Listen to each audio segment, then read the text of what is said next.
ବୟସରେ ଆମ ପୁଅଟା ଆମକୁ ମାଡ଼ ମାରୁଛି। ଦିନ ଆସିବ ଜାନକୀ, ତୁ ଦେଖିବୁ ଯୋଉଦିନ ଆମେ ନଥିବୁ ସେଦିନ ସେ ଭାବିବ, ଆମ କଥା ମନେ ପକେଇବ। ମନେ ପକେଇଲା ବେଳକୁ ଆମେ ନଥିବୁ। ସେ ଖାଲି ଝୁରି ହବ, ଆଖିରେ ଲୁହ ଗଳେଇବ, ଝୁରୁଥିବ ସେମିତି। କାନ୍ଦନ୍ତୁନି ବାପା, କାନ୍ଦନ୍ତୁନି ମା। ଆପଣମାନଙ୍କ ଆଖିରେ ଲୁହ ଆପଣଙ୍କ ପୁଅ ପାଇଁ ଅଭିଶାପ ଲୁଟିଯିବ, ଅମଙ୍ଗଳ ହବ। ଆପଣମାନଙ୍କ ଆଖିରେ ଲୁହ ଆପଣଙ୍କ ବୋହୁଟା ବି କିଛି ହବନି।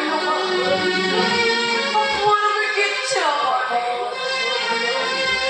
ବାପା ମା ମାନେ କଣ ପୁଅର ଭୁଲ କେବେ ଧରନ୍ତି? ବାପା ମା ମାନେ ପୁଅ ବୋହୁର ସବୁବେଳେ ମଙ୍ଗଳ ଚାହାନ୍ତି। ଠାକୁରକୁ ଡାକୁଛି, ମାରେ ତମେ ମାନେ ଏଇଠି ଭଲରେ ଥାଅ, ସୁଖରେ ଘର ସଂସାର କର। ତମ ମାନଙ୍କର ସୁଖ ସଂସାରକୁ ଦେଖିବା ପାଇଁ ଆମ ବୁଢା ବୁଢୀଙ୍କ ଭାଗ୍ୟରେ ନାହିଁ ରେ ମା। ଆମେ ସାଙ୍ଗେ ସାଙ୍ଗେ ଘର ଛାଡି ଚାଲିଯିବୁ ମା। ଆଉ କେବେ ବି ଆପଣ ସେମିତି ରହିବେନି।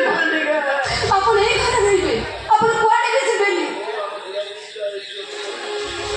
ବୋହମା, ଆମେ ବୁଢା ବୁଢୀ ଦିଟା ଅଛୁ ବୋଲି ତୋ ସ୍ୱାମୀ ତତେ ମାଡ଼ ମାରୁଛି, ଗାଳି ଦଉଛି।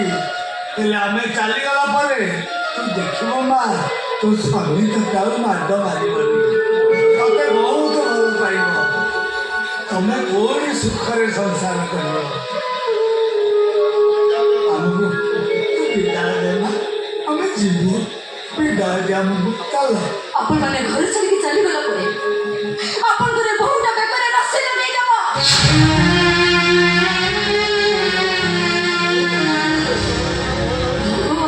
ଏତେ ବଡ଼ କଥା ମୁହଁରେ ଧରୁଛୁ ମା।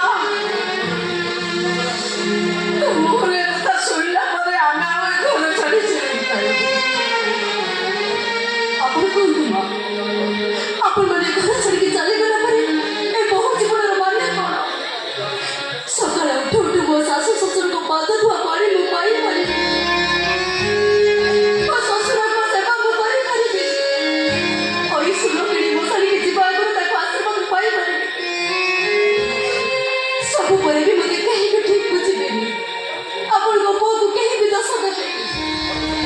ବରଂ ସମସ୍ତେ କହିବେ ବୋହୁଟା ଶାଶୁ ଶ୍ୱଶୁରଙ୍କୁ ରଖେଇ ଦେଲାନି। ଏମିତି ନିର୍ଯାତନା କରାଯାଏ। ବୁଢା ବୁଢୀ ଦିଟା ଯାକ ଘର ଛାଡି ଚାଲିଗଲେ।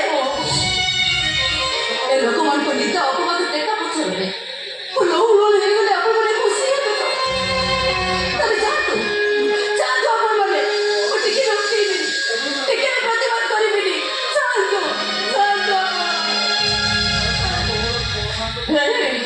ତମେ ଶୁଣିପାରୁଛ ନା ବୋହୂ କ'ଣ କହୁଛି? ଶୁଣିପାରୁଛ?